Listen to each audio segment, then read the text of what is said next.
Marami nagtatanong sa akin kung magkano ba yung kinikita ko sa pagtitinda ng pares at lugaw. Tara, papakita ako sa inyo. Ito. Siyempre, ang una natin kailangan gawin ay magluto. Ngayon kasi kakabukas lang ng tindahan namin. Galing kami sa bakasyon. Holy Week, 4 na araw, sarado. Kaya ang una namin ginagawa dito, nagsiset-up muna kami. Tamang linis yung tropa ko. Ayan, si Junel. Kailangan muna natin gawin ay magluto. Kaya uuwi muna ako dun sa bahay sa may lutuan namin. Then, diyan ka muna ha.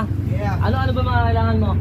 Buyas, kalamansi, saka hot sauce. Hot sauce. Sibuyas, kalamansi, hot sauce. Okay. Diyan ka muna ha. Sabihin mo sa mga customer natin, maya-maya pa tayo magkakaroon ng tinda kasi nagluluto pa lang. Okay? Tara, punta muna tayo dun sa lutuan namin. Let's go! Yan guys, nandito na tayo sa lutuan namin. Ayan, medyo madumi pa.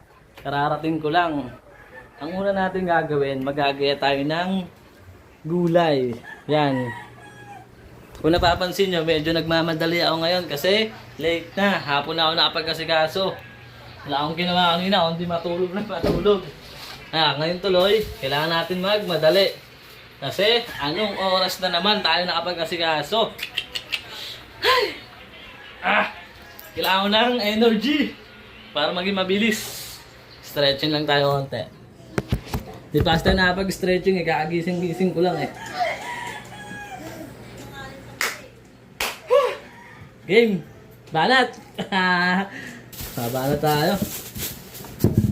Celery, ceiling green, sibuyas, tsaka luya.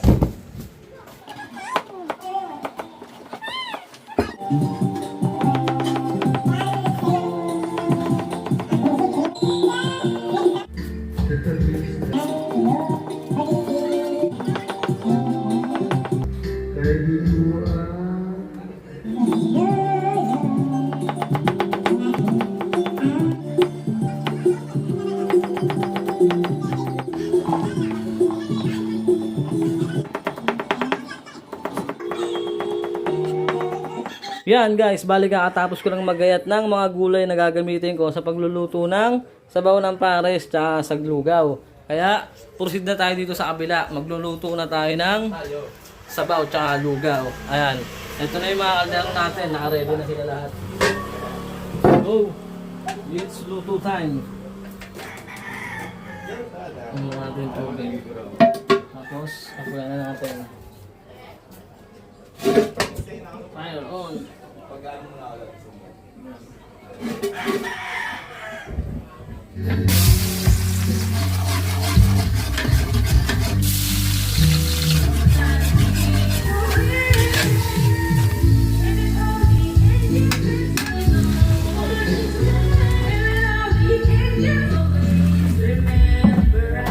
Yun guys, bali nakapagluto na tayo ng paninda natin.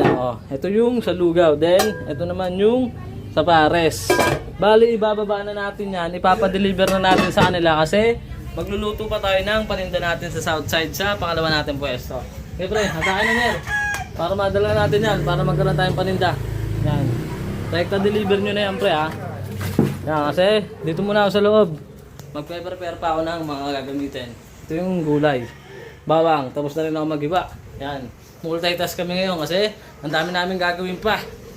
Bin, kayo na muna mag-deliver niyan kasi lulutuin ko na itong lugaw. Ngayon, pasok na yung aldero pare. Yan, pumaboses din tropa natin. Tropang tubig. Hi guys. Okay, Ner, deliver niya na pre. May po yung natabin? Wala pa yan, boss. Pwede na yan, para makapagluto na. Natin mag-multitask. Yun guys, luto na yung paninda natin para sa pangalawa natin pwesto. Habang ako may iwan dito, magpiprito pa ako ng pang-lechong pares namin. Ayan. Sige na to, larga nyo na yan. Para maitinda na. Yan, ingat kayo ha. Sama ka, bawal ka sumama. Dito ka lang, sama mo ako. Yan man, piprito pa tayo. Ayan o.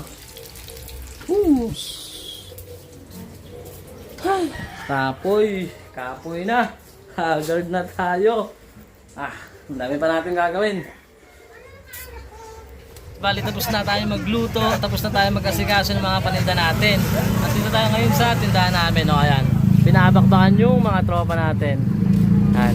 Namiss siguro ng mga customer natin kasi ngayon lang tayo nagbukas after 4 days. Baka ang gagawin ko na lang, uuwi na ako doon, pupunta na ako sa pangalawa nating pwesto. Kasi doon ako nakatira, doon ako natutulog. Bali hanggang dito na lang muna. Bukas i-update ko kayo kung magkano yung benta natin ngayong gabi. Okay? Diyan muna kayo. Daily. Pares.